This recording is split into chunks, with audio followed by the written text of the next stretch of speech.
вскочила и побежала на рынок. Только пятки сверкали, да кряхтела, пока шла.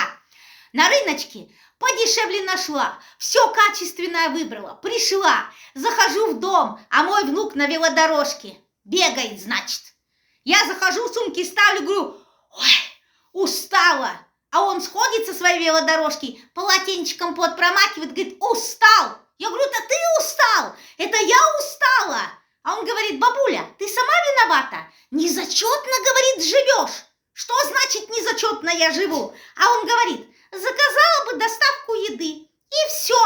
Все. Да ты что, говорю, я каждую картошечку под лупой разглядываю, чтобы ни капельки гнили. Я каждое яблочко под лупой рассматриваю, чтобы ни капельки гнили. Каждый листик петрушечки. Все приношу качественно, еще и дешевую цену ищу. Не хочу брать кота в мешке.